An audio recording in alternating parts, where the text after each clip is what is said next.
How's it going, everyone? Um, Hope you guys are doing well.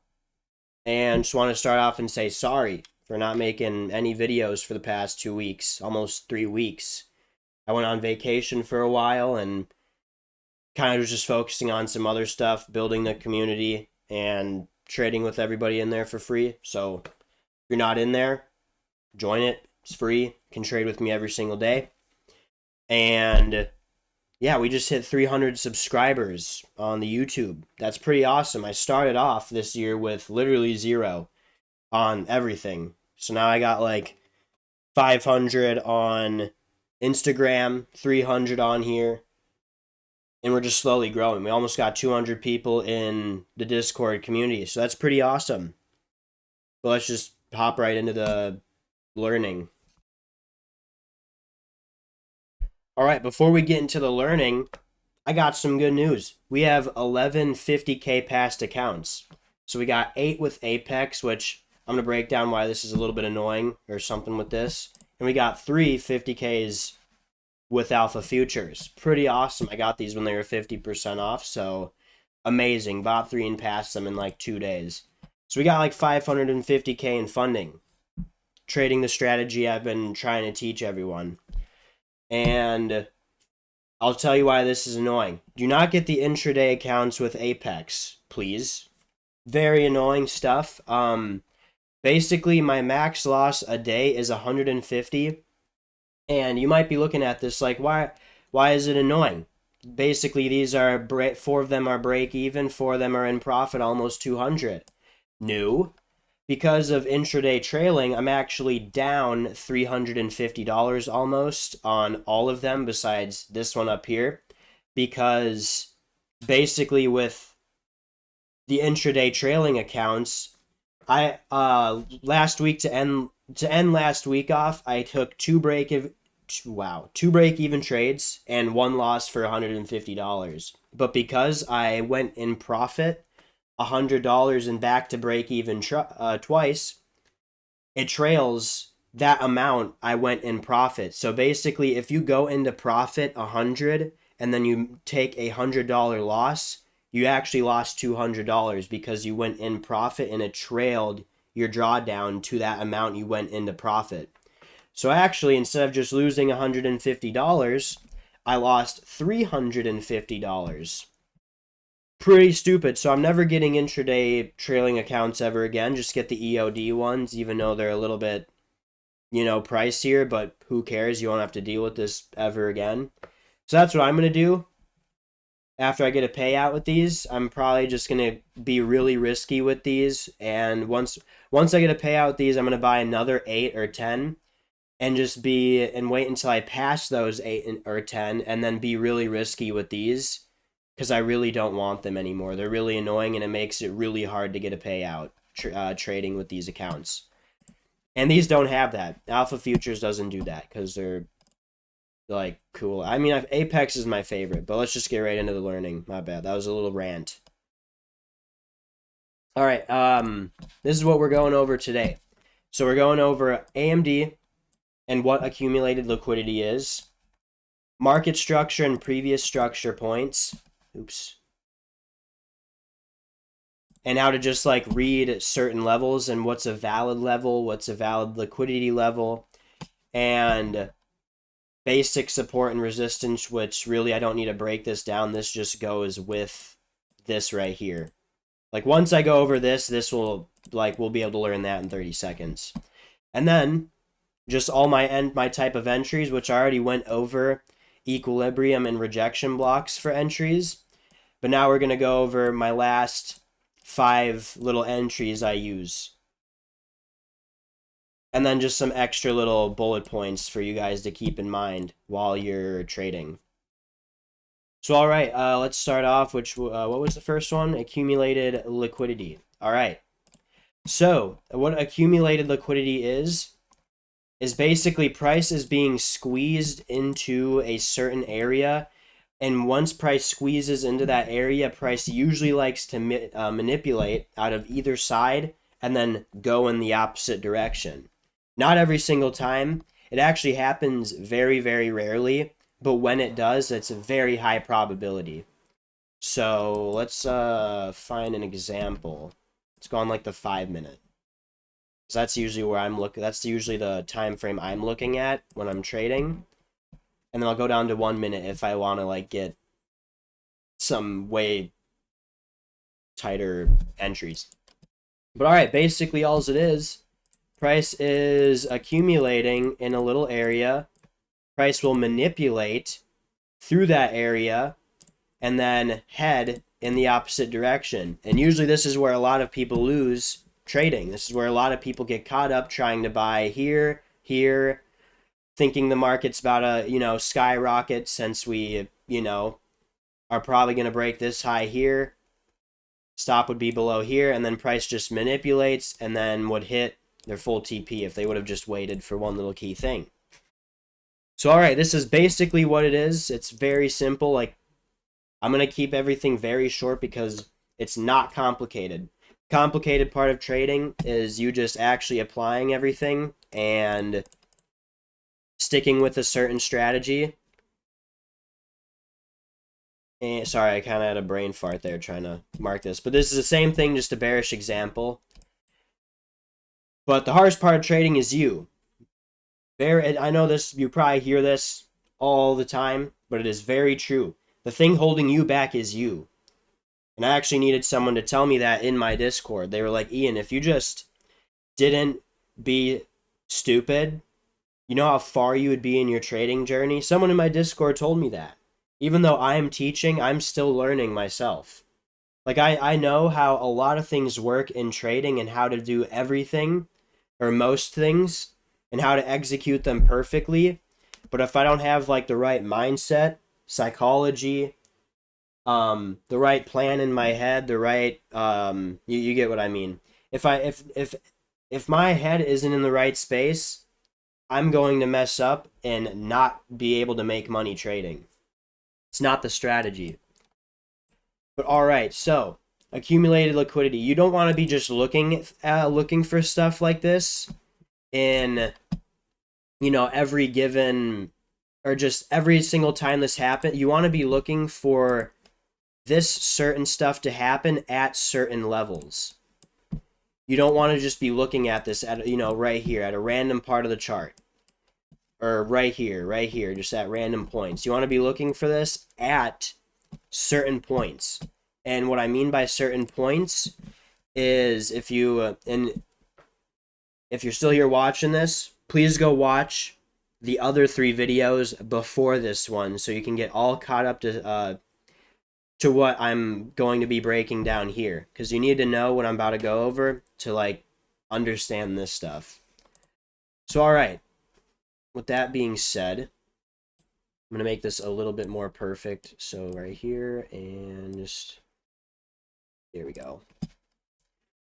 You want to see this sort of stuff happen at levels like bullish gaps, a bullish fair value gap, a, bullish POI. This is if we're bullish. At a, I'll just pretend like this would be like where the gap is. But a bullish rejection block or a open range breakout. Or it can be at EQ. So what EQ is, I already went over this, but that's 50%, of a move.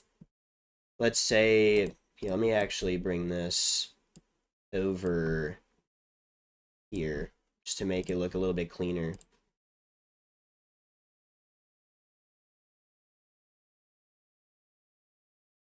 And then I'll say this was the accumulation. There we go.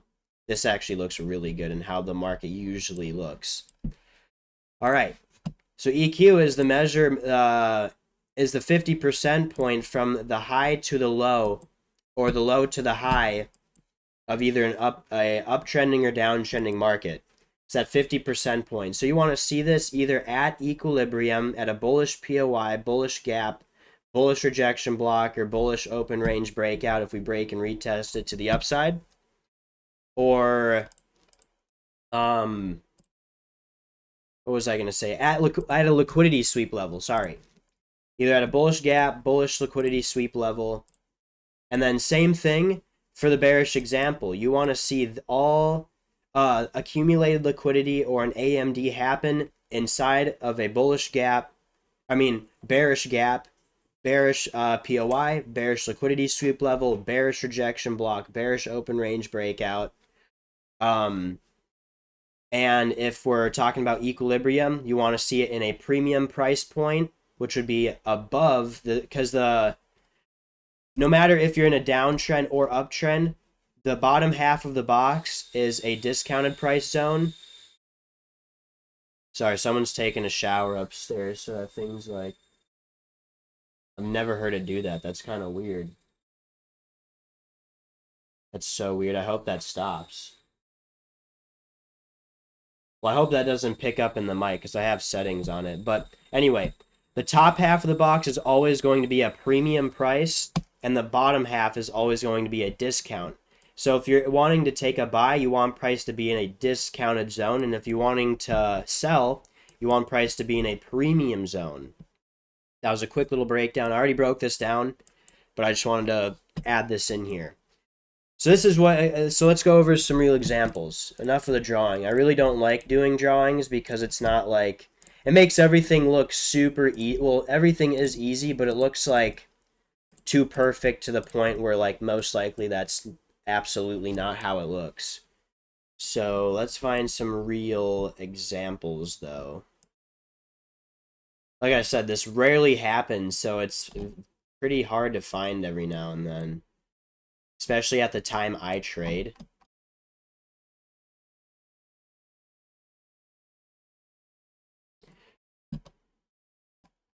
Alright, let's I don't really trade past right here, past 10. Like I usually start trading around in here, but this is I'm just gonna because this is a good example. So right, we're gonna replay it. There we go. Replay. Let's measure this out. Let's go to the higher time frame. Fucking perfect. So we measure out equilibrium, right? Let's go to the higher time frame and find a clean move, and you'll be able to figure out what a clean move looks like when I break down market structure and how that works. Let's find a clean move.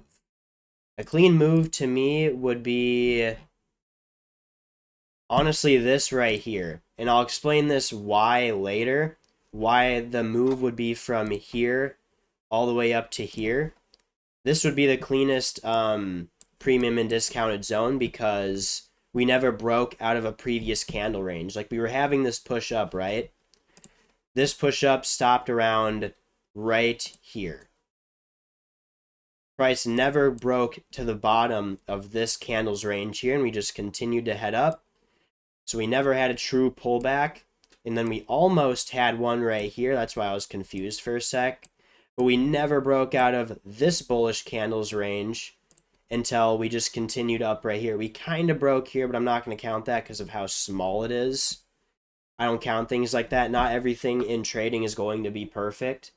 So you kind of have to have a, what's the word? You have to have just market experience to really understand what I mean by not everything's going to be perfect.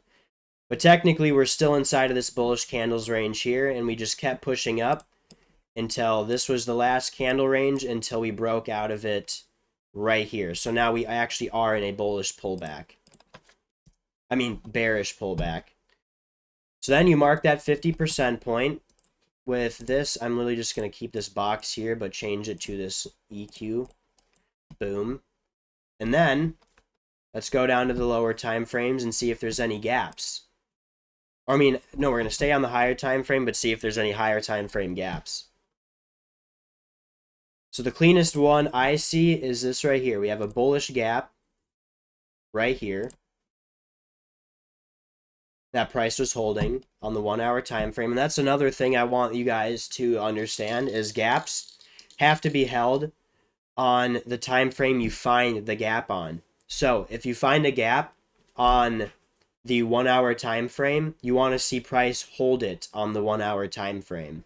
If you find it on the 30-minute time frame, you want to see price hold it on the 30-minute time frame. And what I mean by holding is price clearly tapping into it and rejecting it, not just completely closing through it on that time frame. So price is perfectly respecting this gap, along with we tapped in to a discounted price zone. We don't have to be below equilibrium. If we just tap into that discounted price zone, that's good enough to look for buys. Let's see if there's any rejection blocks too. There is a rejection block, and I'll break that down in a second. We have a pretty clean rejection block. I would say since all these lows are basically equal, I would literally just mark off this whole entire thing. 15-minute rejection block, along with so we have our gap, equilibrium, rejection block. Let's go to the 4 hour time frame, see if there's any bullish POIs. And what do you know? Look at that. We still have a valid POI that never... Oh, wait. Sorry, I completely lied. I didn't see this wick right here that tapped into it. If this wick wasn't here and this candle tapped into it, that would be a valid POI tap, but my bad. Didn't see that. But alright, let's just keep going down the time frames. See if we got any liquidity sweep levels. Oh, there we go. What do you know? This candle right here, the low of this, because we changed candle ranges. We broke out of this bearish one. Now candles are starting to head higher. Sorry if you hear my cats playing in the background. Liquidity sweep level right here, the low of that previous 15-minute candle. So now, let's go to the 5-minute. What do you know? We got an accumulation. We have this huge pullback all the way down into our gap here. Price started accumulating right here. This is our accumulation zone. So now all we're waiting is for price to sweep this liquidity zone, or sweep the low all the way down here, which we also have this liquidity sweep on the 15-minute, but we want to see if price is accumulating at our zone, our equilibrium, our rejection block. We want to see this level get completely swept down here. The low. If you're bullish, you want to see the low of the accumulation zone getting swept, or if you're bearish, you want to see the high getting swept. And I'm actually going to say that this would look cleaner, right? Oh, wait, sorry, that's the rejection block. This right here would actually look cleaner. This zone here, and we can turn this red. Boom. Because, like, all these lows are pretty equal, and we have just this one little spike down here. So I'm going to say the accumulation started right here. Because that just looks cleaner. So, like I said, you have to like apply this over time to really see it perfectly. And let's continue it. Boom. And like I said, we're bullish, right? You don't want to see the high get swept and look for a sell. You want to be we're looking for buys. Obviously, we're in a bullish uptrend. Price is sweeping all this liquidity over here. I was going to say that, but obviously not. And tapping into our bullish gap, we're in a discounted price zone, so we want to look for buys. We're tapping into a bullish rejection block. So we want to look for buys, even though this high got swept. You want to disregard that unless we're obviously bearish. So boom, right here, price swept this low, and then now we just look for our entries. We look for an inverse fair value gap. We look for any type of entry to want to get into the market. And right here, this is why I don't trade at this time, but right here is a gap, the opening gap of the new day. So the market closed here and we opened up here.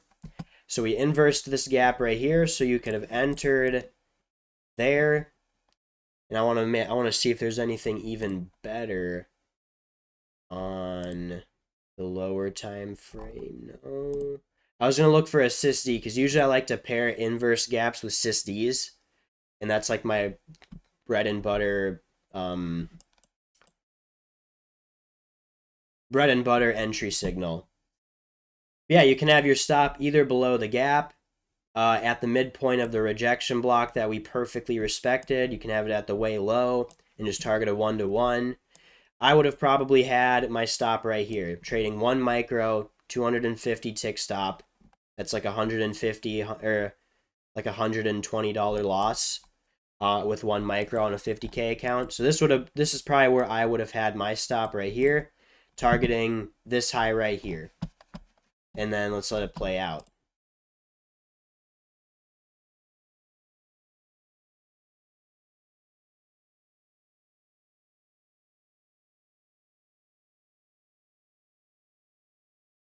I would have gone break even the second we tapped into the 50% point, and boom. TP got hit right there. So, all right, this is kind of how you mark off. You just have to be pretty weary of what accumulation looks like because it's pretty hard to spot. That's why I said when it happens, it works out very well, but you have to know whether we're bullish or bearish in the market. And that's why when I go over market structure, you'll be able to easily figure out if we're bullish or bearish. So we're going to get rid of all this. And if I didn't go over that good enough, please let me know. I will go more into depth about accumulated liquidity and AMD if you want me to. All right, now let's go over higher time frame market structure. I think I'm going to just stick on because I actually took this trade this weekend. Let's go to the 1 hour.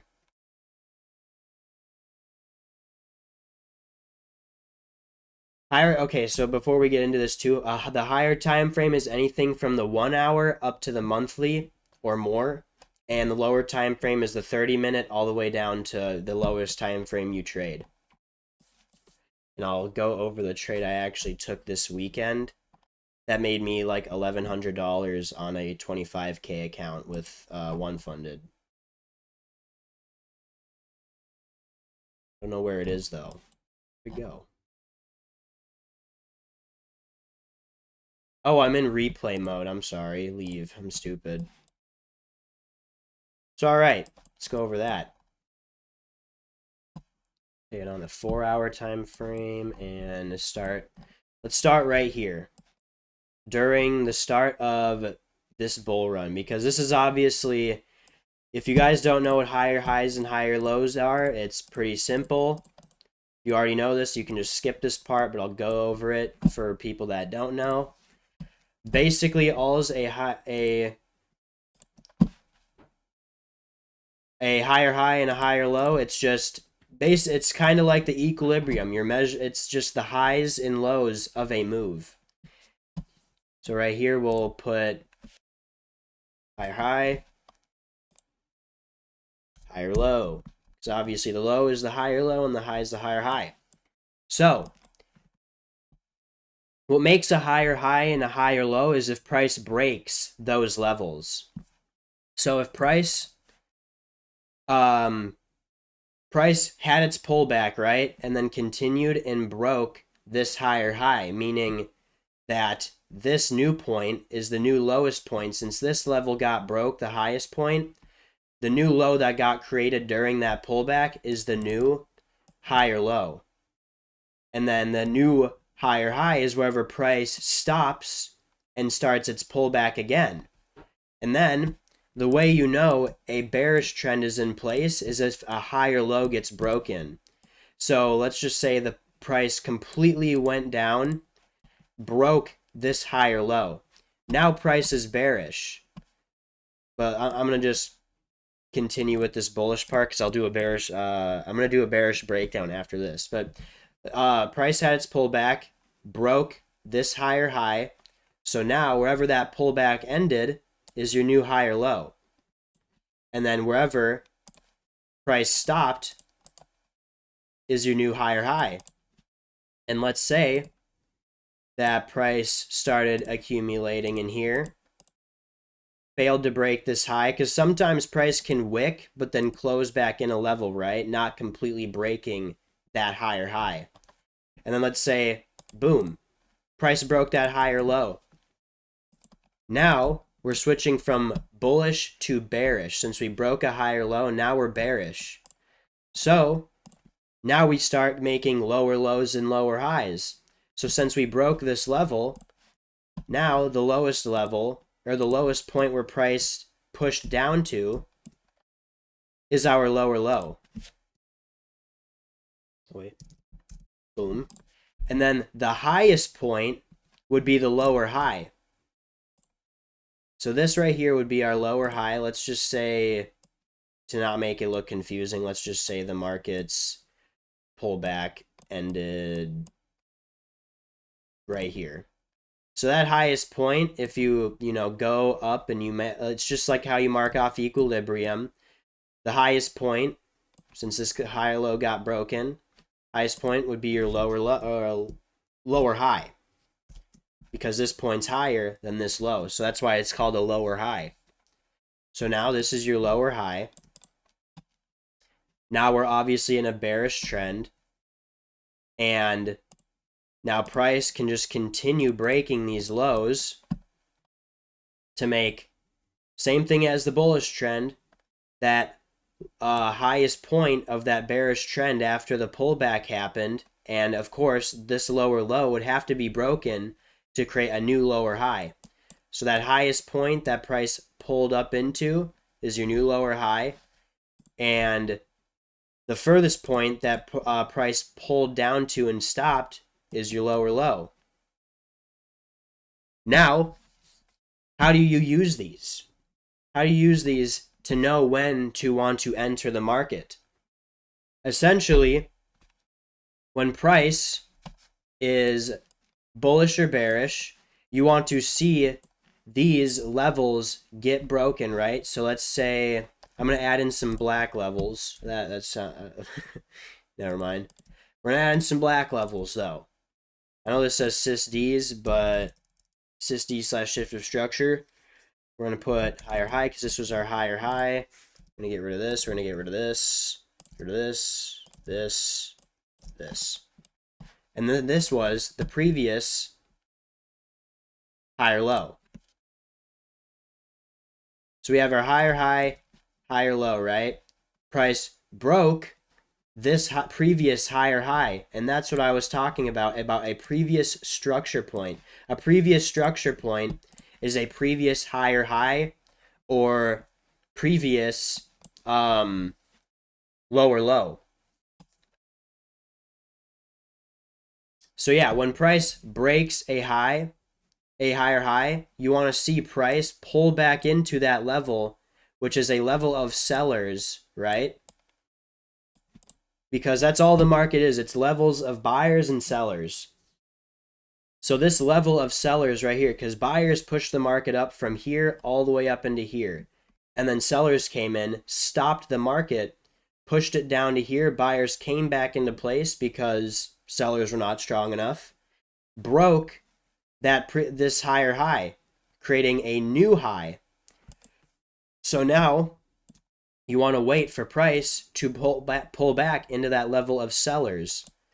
And then once price breaks back above, because price could have easily just continued lower, right? Breaking this higher low, creating a bearish trend. But instead, let's say we broke back above that level that we broke here. So now we're back, buyers pushed price back above that level that we broke.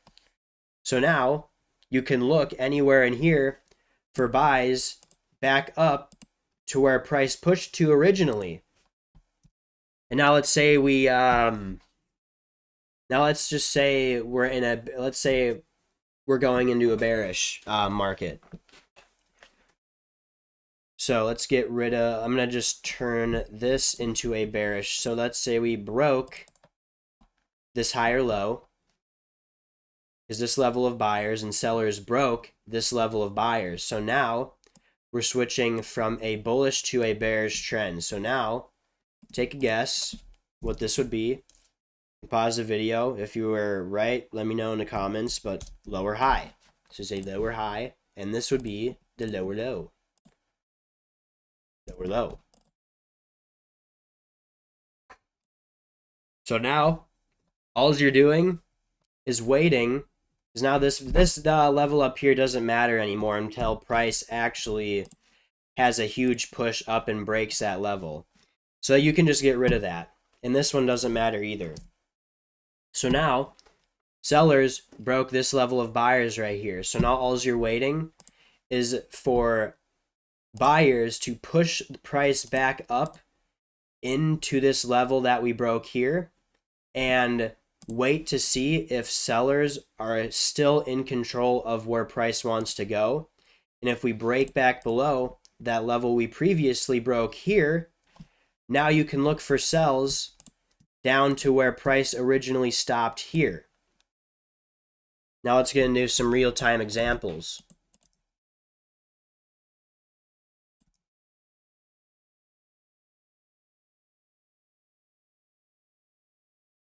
Like I said, let's just start off right here.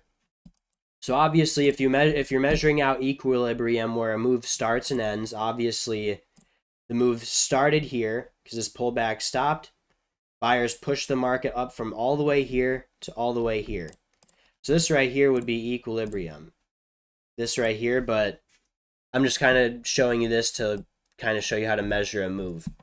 But anyway, price started here, and I when I'm measuring market structure, I don't really use wicks a whole lot, only if it's like when it's only when it's in this. I'll just do that. Level started here, right? We have a higher low, and we have a higher high.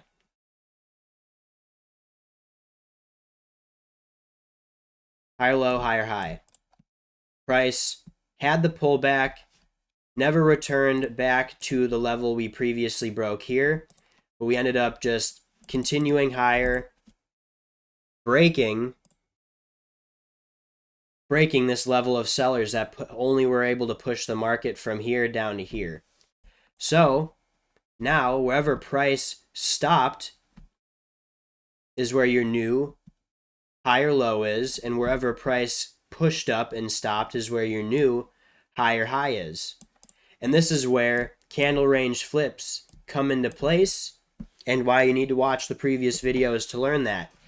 But to really know if a move stopped and started, it has to be 2 consecutive candles breaking outside of a previous candle's range. Let me break that down. So a lot of you maybe would have thought that this right here is where price actually stopped. But no, that's not where price stopped, because we never broke outside of this bullish candle's range, which I'll mark off with a bearish gap. So this candle's range right here never got broken out of. If a candle broke outside of that candle's range, that's signaling that we are in an actual pullback right now. We never did. We ended up breaking higher. Now this would be your new candle range right here, and then we broke outside of it right here. Broke outside of this candle's range right here. So that's your new. So now this is your actual pullback right here. And that's why you really need to understand that it's just 2 candles, 2 consecutive candles in the opposite direction, and it has to break outside of a previous candle range. So if we are bullish, we have to break outside of a previous candle's range to and it has to be at least 2 consecutive candles. I'll break down why this would be a valid pullback as well, but has to at least be 2 consecutive candles breaking outside of a previous candle range to actually confirm that we are having a pullback. And then if we are bearish, it has to be 2 consecutive candles, same thing, 2 consecutive candles breaking outside of previous candle range here to actually confirm that we are having a pullback. But let's just get back into the example here. So these were previous higher highs and higher lows, correct? If you answered yes, then you're going to make money. But all right, these were the previous higher highs, higher lows. I forgot to mark off the very top there. So right here, previous higher high, previous higher low, price broke outside of that higher high, creating this new move right here. So all right, what did price do?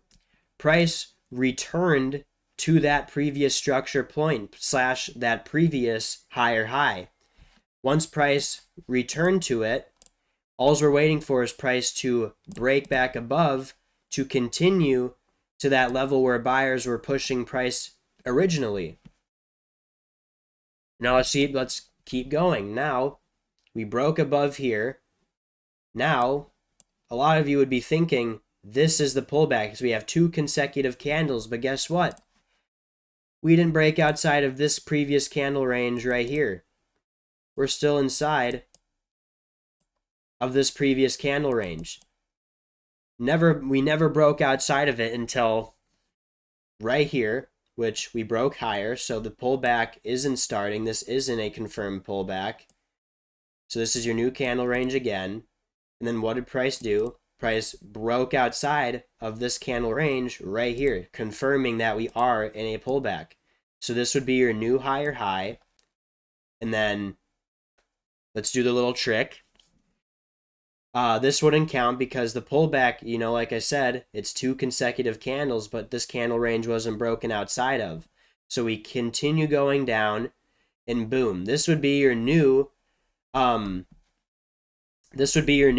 higher low because one, it broke out, this candle right here broke outside of this previous candle range, and 2, it's just such a large candle, and that's what I wanted to get into. If a candle is so large where it almost doubles the size of the previous candle, that's considered a pullback. Usually I always like, 2 consecutive candles to confirm a pullback. Like this one right here. This one right here would count as a confirmed pullback because it's just huge and it almost doubles the size of this previous candle here. So this would be your new higher low. Let's make this a little bit more visible. Higher low. And then this was your previous structure point right here, that previous higher high. So price pulled back into that previous structure point / previous higher high, but never broke outside of the top of it. We never broke back above that level looking for buys to continue to this high here. Instead, price reversed, sellers came back into place, beat the buyers, breaking this higher low right here. So now we just continue lower. What do we do from here? I can get rid of this right there. I'll keep this here. So now since price broke this higher low, now you do the little trick. Where did price stop? Price didn't stop here. Like I said, this is the previous candle range, right? We broke this higher low, but price didn't stop here because we never broke outside of this range. So price broke outside of this candle's range right around, it was like right here. I wouldn't count this because that's too small. But this one right here. So your higher low, or your lower low, ends, and this was the previous structure point because now we're bearish. If we're bearish, the previous higher low is your structure point, or your previous structure point. And if we're bullish, the previous higher high is your previous structure point. So let me break that down. If we're bearish, So if we're switching from bullish to bearish, so if we're switching from bullish to bearish, that previous higher low would be your previous structure point you'd want to see price pull back into to look for sells. And for buys, it's just the previous higher high you'd want to see price pull back into to look for buys. Just wanted to quickly break that down.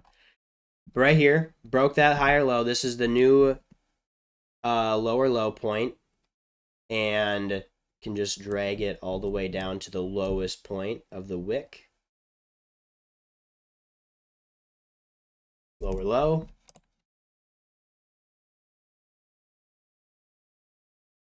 Because the price broke outside of the candle range here, but this is just the true lowest point when you're measuring equilibrium. No, I just did that again here. But now you're just doing that trick. Price didn't break outside of that previous candle range, like I said here, so this right here wouldn't count as an actual structure point or pullback. This one would be it right here, because like I said, this candle is so big that it counts as a pullback. So right here, this would be your new lower high.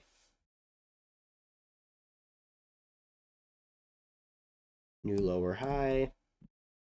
And then this is your previous structure point. Now you're just waiting for price from here to pull back into this and break back below. And we never did that. We just continued higher.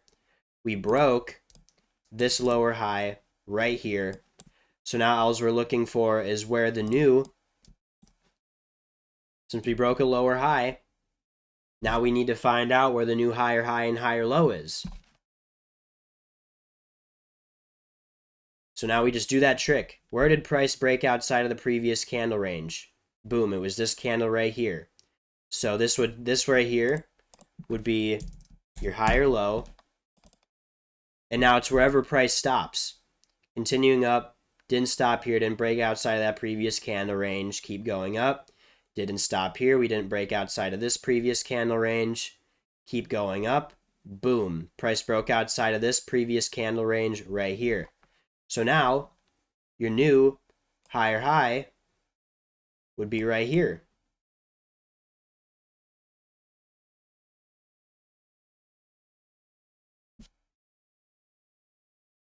And then this would be your previous structure point. So now you're just waiting for price to pull back into here to look for buys, but we never returned there. So now, since price didn't turn back into here, we just continued breaking higher. Now we just have to keep marking off higher highs and higher lows. So now you can put this to the side because we just kept breaking new highs. So boom, where did price stop? Price stopped right here, breaking outside of this previous candle range here. So boom, price stopped here. This was the highest point. And now do the little trick. Where did price break outside of a previous candle range? Right here. This candle broke outside of that range here. So this is where that pullback starts and then ends right here. So this would be your new higher low. And then what? That previous structure point was right here. That level that we broke to create this new move. That's your previous structure point, which you can just, previous structure point, can just add it like that, or just nothing. You can just keep this as a regular just black line level. You're just waiting for price to pull back into here, break back above to target those new highs that we created. It's very simple. Very, very simple. So now how do we take a trade off of this? Let me go down to the 1 hour time frame and show you the exact trade I took to make about $1,100 before or on Friday. It's on the 1 hour time frame, correct? Right here. Usually when I'm marking off structure, I like to just use the daily and the 4 hour. Sometimes the 1 hour, I would stay away from the 1 hour until you can do it on the 4 hour and daily perfectly.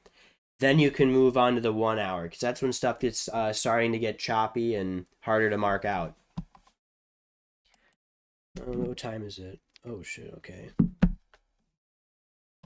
So right here, price broke this level of sellers. And this is when I was talking about how I wasn't marking off the wicks. I like to mark off bodies for the most part, but when you're measuring off equilibrium, you measure the complete high to the complete low, even if it's the wick. And then equilibrium, I already broke that down. I don't need to go into depth on that again. But we broke this level of obvious sellers right here. We broke it right here. And then what do you know?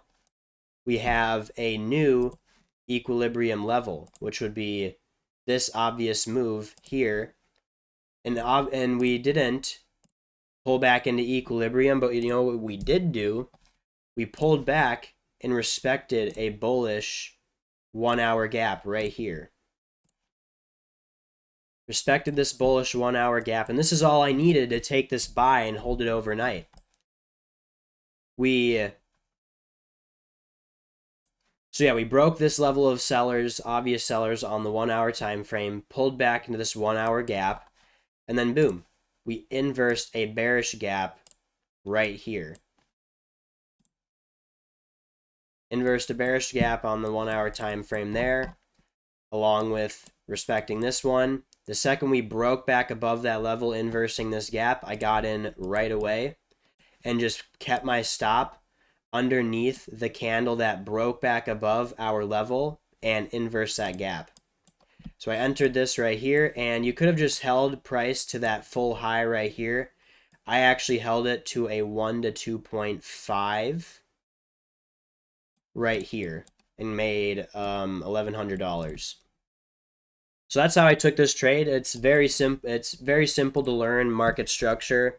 I also have another video going also very deeply into depth in another playlist called like the 5-day boot camp or something like that. So you can watch that too, because I think I break it down even better, because I feel like I'm doing this kind of shittily. No, I don't know. Just watch both. Watch this one and that one, and you'll be able to just like be able to spot this out without even marking off levels, because that's how I do it now.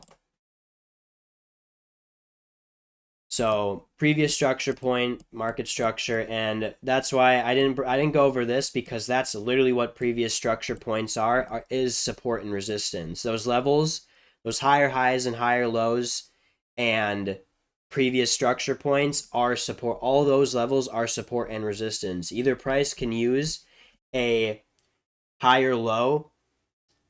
So let's imagine we're, in a bullish trend. Price can come down back to that higher low and use it as support to go back to the higher high. Or we can use that previous structure point, just how I broke down in that trade here. We pulled back in to this previous structure point, use it as support to continue going higher. It's very simple. That's why I was like, I'm just going to combine these two, because support and resistance is market structure and previous structure points. Very, very simple. That's all you need to know. So, now let's break down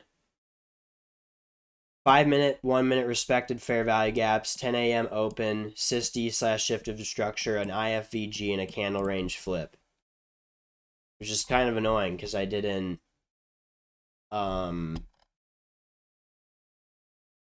save any of my trades from last week to break down today. I deleted everything on my chart, which I had 1 win, 2 break evens, and 1 loss. So pretty good week. And we also passed 3 accounts. So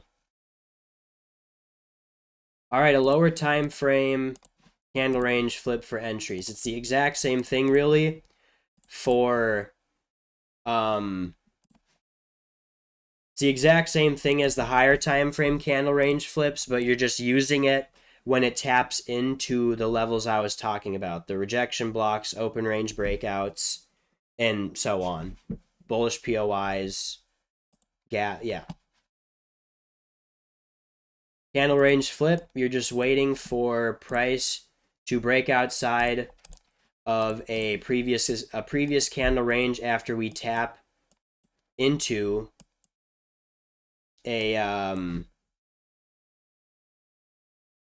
after we tap into one of our levels. So let's just say this right here. No, let's actually make it how it actually looks. Like boom, this, and this. So your candle range would obviously be from the top wick to the bottom wick. So you're just waiting for price to break out of this range here.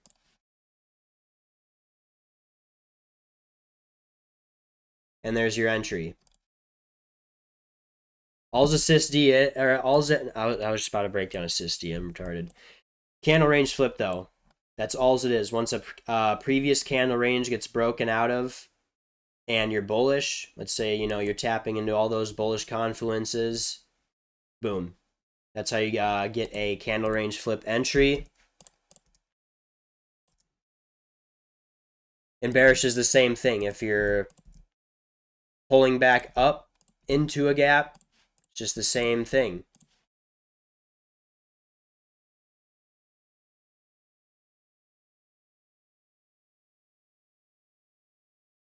Trying to make this a little bit quicker.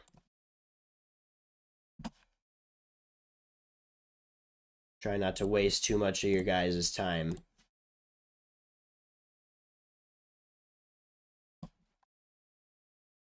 Here's the previous candle, or the candle range you want to see broken out of.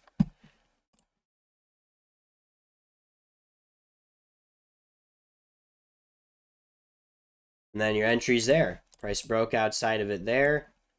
Stop goes above that candle range high. And if you're bullish, it's the candle range low. And then you just target whatever.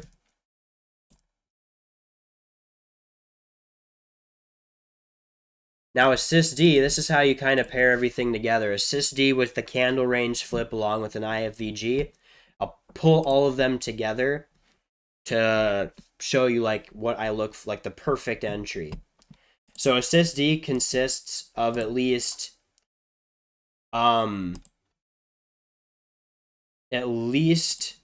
two candles heading in the opposite direction of the original move. So let's say like we're just trending down, pulling back into our area on our chart where we want to buy from. You need to see, after we have that little push up, you want to at least see bearish gap. You want to at least see two consecutive candles just like this. And then all a sysd is if price breaks a high. And this is where they get work out really well. I'll just add a do the breakdown of a inverse gap too along with this. So the sysd would be the high of that move created with the at least 2 or 3 consecutive candles in the opposite direction, and then that push down that happened, the high of it gets broken. That's your sysd, and that's where I have this. Your sysd would be right here, and then that's where your entry would be. And then stop just goes below that sysd, or that full move down. It's basically just a shift of structures. That's why I have this right here, because it's just structure is showing you it's trending down to switching to trending up. And you're getting in at the bottom of it. And then a inverse gap, obviously I broke down the higher time frame ones, but it's just when price creates that gap with the first, because it consists of 3 candles. So the first candle, it's from the bottom of the first candle's wick, and it's when price doesn't overlap those candles. So it's the third candle has a big spike down, and price continues showing no pullback. It creates a gap in the market where orders are unfilled. So that means there's a price imbalance here. So when price inverses this gap that was created, that's showing that orders were filled.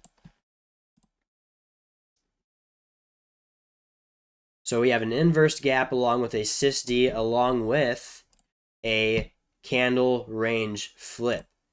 Imagine that, let's say like this candle right here wicked all the way down to there. So we have a candle range flip right here.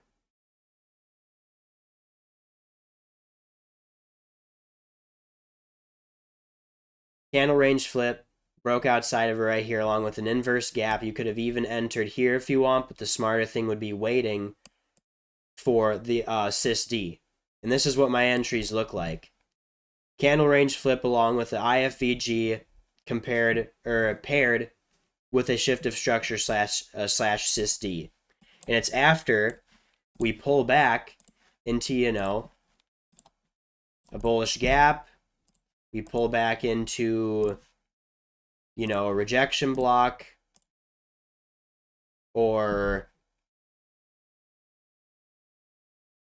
open range breakout, or we have, you know, a liquidity sweep level right here. We have a bullish POI that we're tapping into. And this is what I do.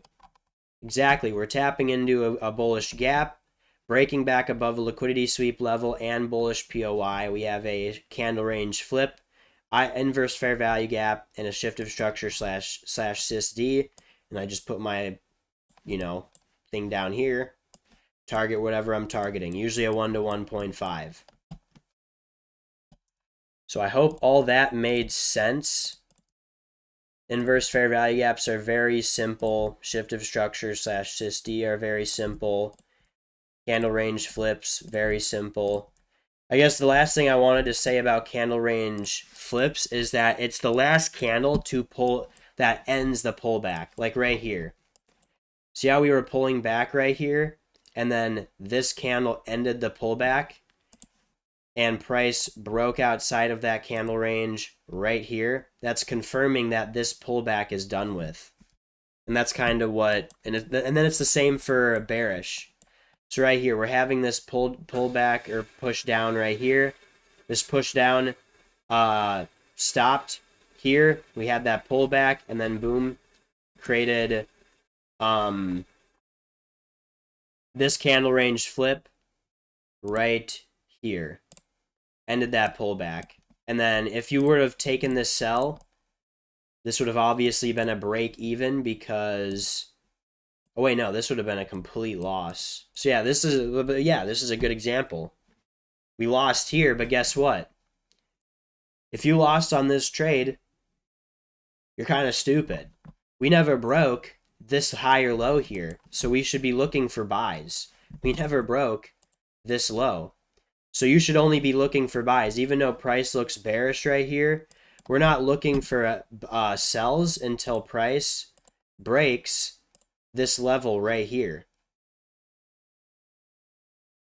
But this was just a good example on how it kind of failed, but it wouldn't have failed and you would have made money because we didn't break that higher low. That's why market structure is so important, and that kind of confirms my idea on why it's so important that you need to learn how it works. Because a lot of people don't teach it in the way that I'm teaching it right now, which sucks. But yeah, so sys-D, IFVG, and then this. Now, what a respected 5-minute gap and 1-minute gap for entry is, alls it is, let's say,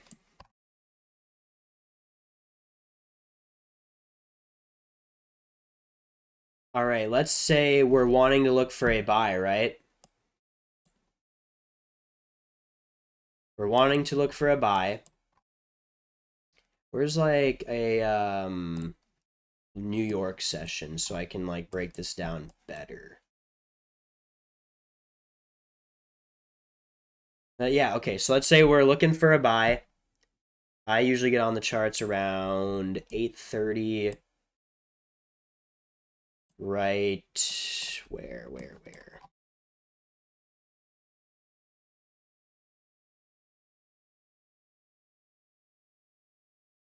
There's no good ones right here.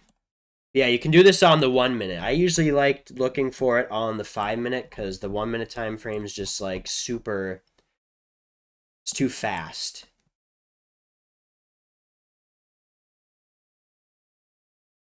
Okay, right here. So we just swept a bunch of liquidity right here. New York, we created this low, swept liquidity, price headed up, and we respected this 5-minute gap right here. So all you're doing is waiting for just price to, let's pretend that we had a bullish gap, higher time frame bullish gap right here. And turn this off. Bullish gap, we had a bullish POI that was tapped into, but we missed getting in on this move right here. You could have gotten in on the continuation of this move after we respected a 5-minute gap. So once price taps into a gap, you can either enter in off the first candle that respects that gap on the time frame where the gap is. That's why I said that in the beginning. If it's a 5-minute gap, you wait for price to respect it on the 5-minute, or if it's a 1-minute gap, you wait for price to respect it on the 1-minute. And then, or you can just wait for, look at this, inverse fair value gap right here after we tapped into it. So we tapped into it. You could have entered here or even entered here and still caught a pretty nice sized move. Well, a nice 1 to 3. I would have usually just held to a 1 to 2. Just depends on where your stop is. Either if you entered off the IFVG, you could have your stop right under the candle that inverse the gap, or underneath the low here and just targeted like a 1 to 1.5, which is what my favorite risk to reward is to target. Let's go on to the, oh, this was a 1-minute example. Oopsie. Well, it's a 5-minute example too. Because look, we have the gap right here on the 5-minute. We have this 5-minute gap after not tapping in, or after not being able to get into right here after we tapped into a bullish POI and bullish gap. That's kind of just pretend. We didn't get in on this move up. We didn't find any good entries, so we waited for a pullback to get in at a better, not a better price point, but not at a worse one. Because there's a lot of the time you will miss out on these moves right here, but you can just get in after the pullback.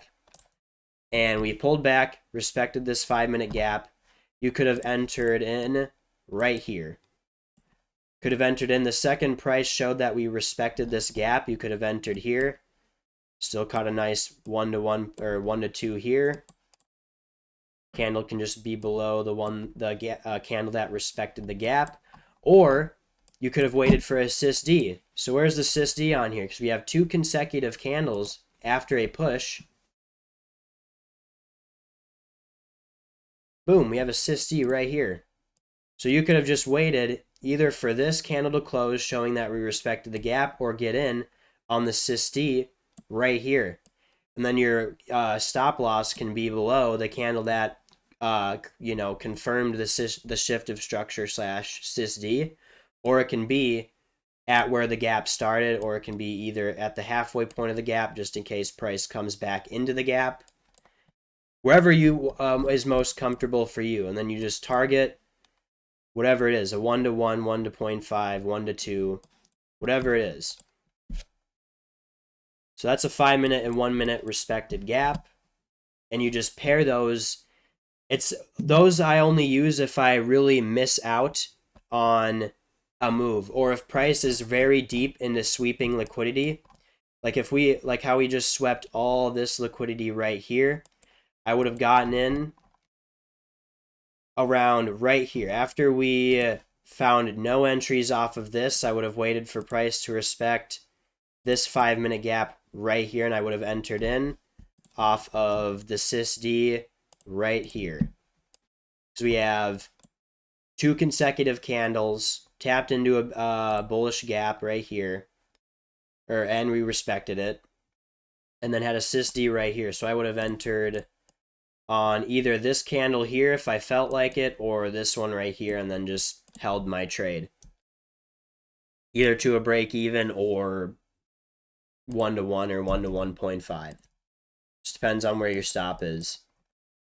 But yeah, you're using this if you don't get in off the first entry of a price tapping into a bullish POI, bullish gap, rejection block, open range breakout, equilibrium.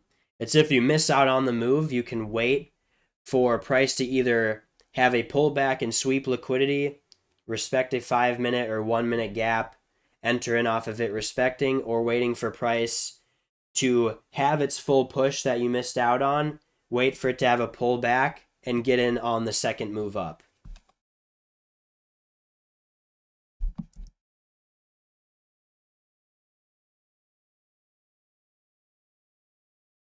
All right. And now the very last thing is just the 10 a.m. open. This is very easy to understand. It's just a level where you want to see price interact with and whether it respects it or completely disrespects it. And it's the same thing as everything. It has to be in a bullish gap, bullish rejection block, or bearish too. Like I say bullish all the time, but it's bearish too. Just know that I'm talking about both bearish or bullish example. It just has to be inside of one of our higher time frame confluences. Can't just be the 10 a.m. open and that's it. It has to be paired with everything else. So the 10 a.m. open, you go on to the 1-minute time frame. The second 10 a.m. Eastern Standard Time hits, that's a level that you just mark off. Whether it goes like this, wicks up, wicks down, it's just that 10 a.m. open. And then you're waiting for price to see if it returns to this level and respects it or just completely disrespects it. That's literally it. There's nothing fancy about it. It's just 10 a.m. open. For me, it's 9 a.m. You have to go on, Chat GPT and look up when does 10 a.m. Eastern Standard, or when is 10 a.m. Eastern Standard Time in my country/region, and then it'll tell you. For me, I'm an hour behind Eastern Standard Time, so it's at 9 a.m. for me. So I would have to go here, look for 9 a.m. Boom. 9 a.m. open is right here. Let's go down to the 1-minute time frame to make it look better.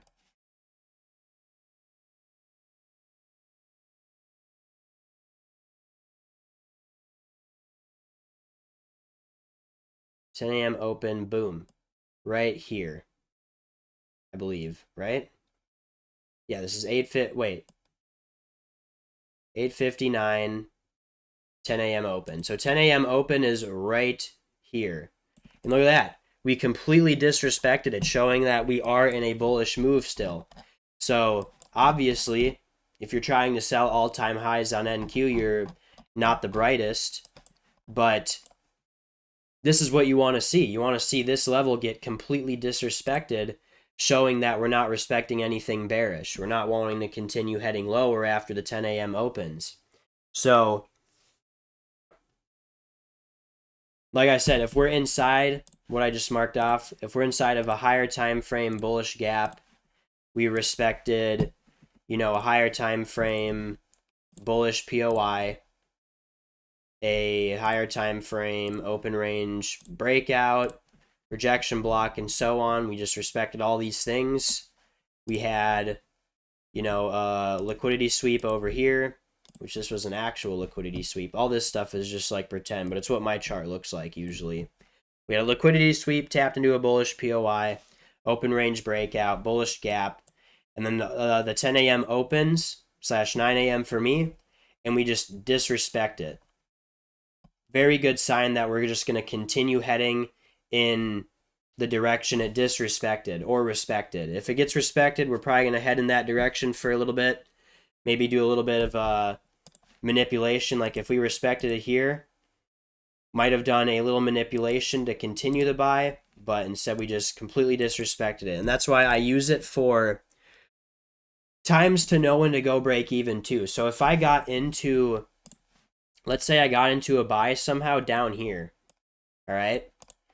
If the 9 a.m. opens and I see that we are respecting it, I'll set my stop to break even.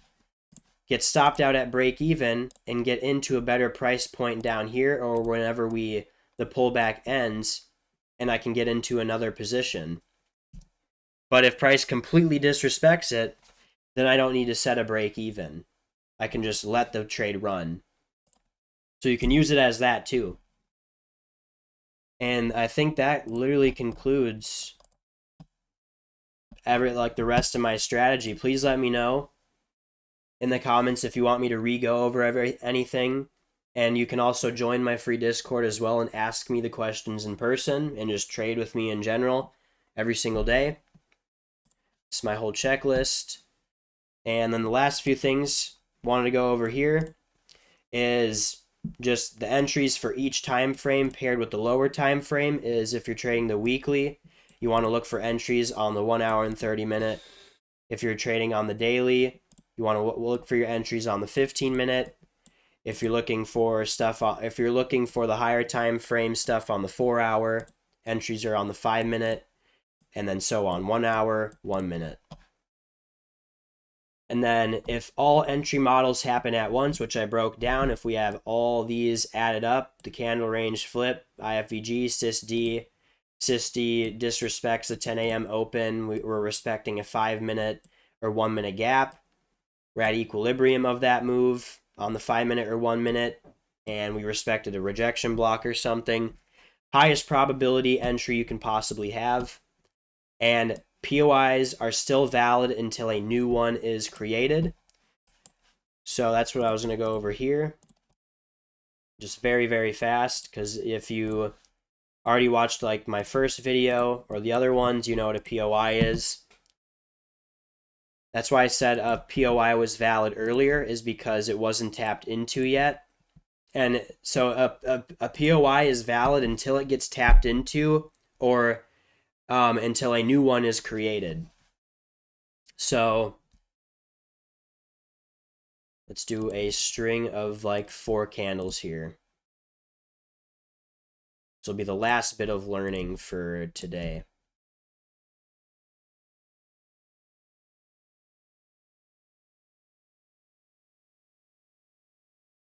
And obviously, you know, if the lows of each candle is a liquidity sweep, so we can add liquidity sweep down here. And this right here, obviously, this candle closed beyond this candle. So this right here would obviously be, you know, your POI, right? You have a bullish POI here. This candle right here didn't want to return to this POI. Instead, it just continued breaking higher. So, because nothing tapped into this yet, this is still a valid POI that hasn't been tapped. So, candles continue to push higher. This candle breaks outside of this previous candle range, making the high of that another point of interest. So let's say now this 4th candle opens, doesn't tap into this POI, well, it taps into this POI, continues to head lower, sweeps the low of the previous candle's range, so we have a liquidity sweep, and then we tap into the original POI that never got tapped into yet. So this candle had a full move all the way down into here, and then let's say you entered in off of one of the entries I broke down here, stops there. Your take profit can literally just be that POI that got tapped into, or the first POI that got tapped into. That can be your full take profit, or you can hold the trade all the way to the full draw on liquidity, which was the previous candle's high.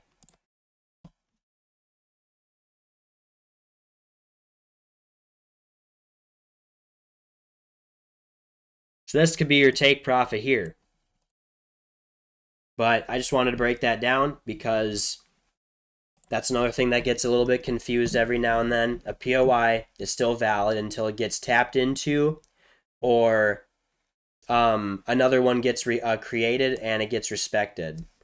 So if this POI got respected and it didn't get tapped into here, then most likely this is just done with.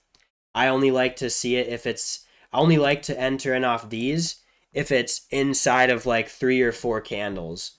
Like if it's like, you know, 5 candles away, like all the way down here, and price taps all the way into it, I really don't like that. I wouldn't really enter that trade because that's just too far away. But if it's just the previous POI then I'll enter in off of that because that's still valid to me. It's just the previous POI, and then this is the original POI because this one never tapped in to this one. So a new POI was created, and then this would just be the previous POI. And then price broke above this candle range, so now this one would get deleted. And then let's say this one never got tapped into. We're just kind of pretending here. So we have this liquidity sweep, and then we kind of just don't worry about this candle anymore. You have a previous POI here. This draw on liquidity now becomes a bullish POI. Candle opens, taps into this POI. Now we have this liquidity sweep here. Actually, I'm going to get rid of that and put this one here. You have a liquidity sweep there along with a POI right by it. Boom, price taps into that previous POI, sweeping the low of that previous candle, and then breaks back above, and then you just target whatever high was here. And then, or your take profit could be this original POI. So yeah, I just wanted to break that down quick because that was another little thing I don't see a lot of people breaking down. It's just called an extended POI. Yeah. Front running is only good if you have the most perfect setup. So if you're entering in off of a POI that is the previous one that didn't get tapped into yet, you need to have a very perfect setup. You need to have everything I went over in this whole entire list. You at least need 90% of it to enter in off of a extended POI. Because it's a low probability trade. Since price dumped all the way down to there, you don't know if price is just going to continue dumping. So you want to make sure you're having the best possible setup to enter in off of it. Entries after a draw on liquidity has been swept is very low probability. So if you sweep a draw on liquidity, which is a previous session high or low, a current session high or low, a POI's high, a POI's low if you're bearish, just a very obvious high in the market like this right here, this high here,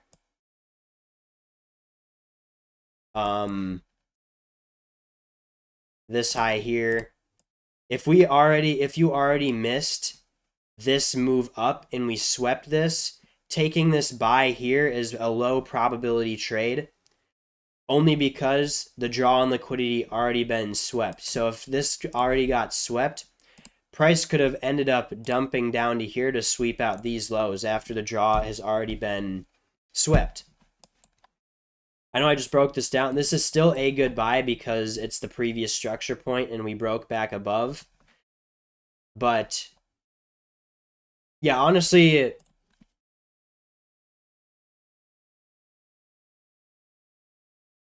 I'm just going to keep this in, but I would just go with the best liquidity you can possibly have is just session highs and lows and POI's highs and lows. So if we already swept a POI's high, entering in off of that candle already sweeping the high is not good. You'd have to wait for another candle to close and wait for another opportunity after. And if we already, like right here, how this move already swept this previous session high right here, it's really not good to enter in a buy after that or enter it like right here. If we swept this high here, this buy is not good. This buy is good down here because we swept more liquidity. So we swept this liquidity here and then had another opportunity to get into a buy after sweeping this low and this low. So unless more liquidity has been swept, after liquidity has been swept, it's not good to trade.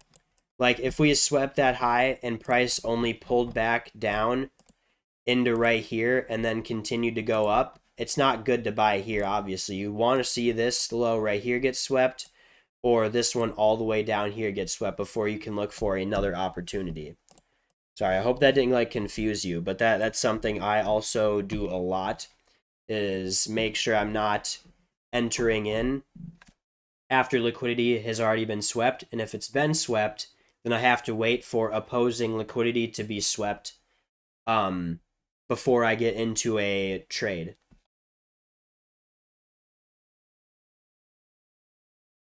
And then this is just your New York, the times you should be trading on every single session: 8 a.m. to 12 a.m. Eastern Standard Time, 3 a.m. to 7 a.m. Eastern Standard Time for London, and then 8 p.m. to 12 p.m. Eastern Standard Time for Asia.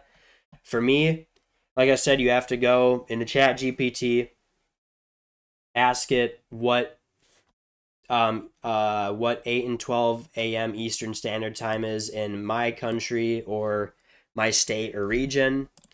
For me, this is 7 a.m. and 11, 2 and 6, and 7 and 11, because I'm an hour behind. One trade during one session a day is the highest probability you have. If you're going for multiple trades a session, you're going to have a very low probability or low win rate and lower probability of making money. And one trade per session is also low probability / win rate. The best you can do is just pick one session that works best for you and wait for the best setup as possible and take one trade. That is it.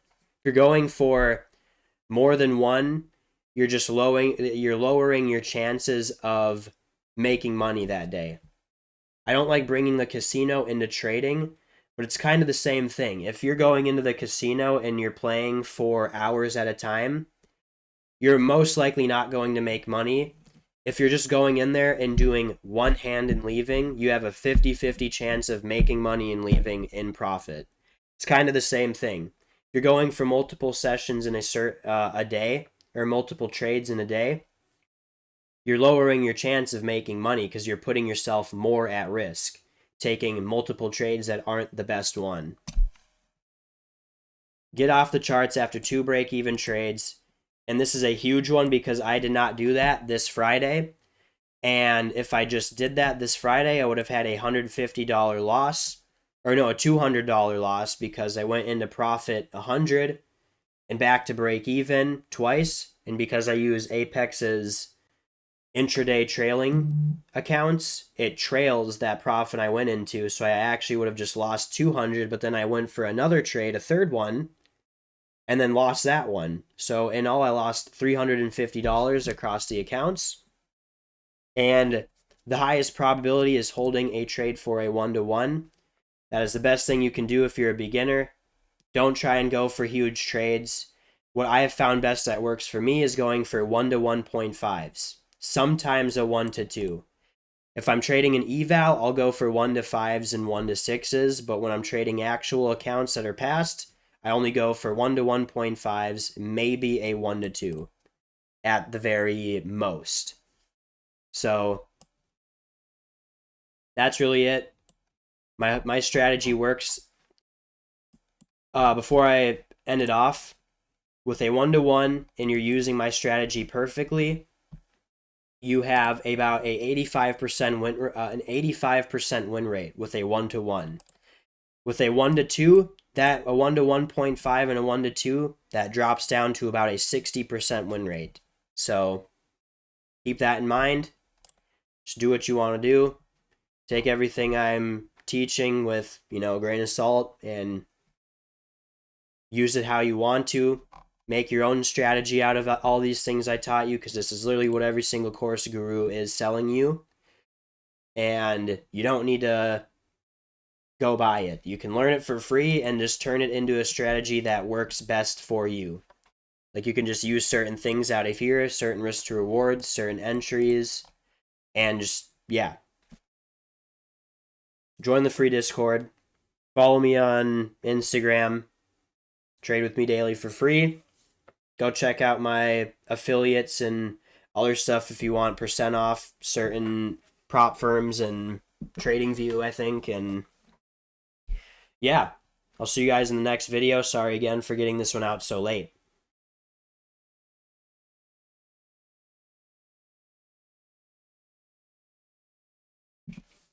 I will see you later. Thank you for watching. Leave a like and comment, please, if you want, and let me know if I need to go over anything again.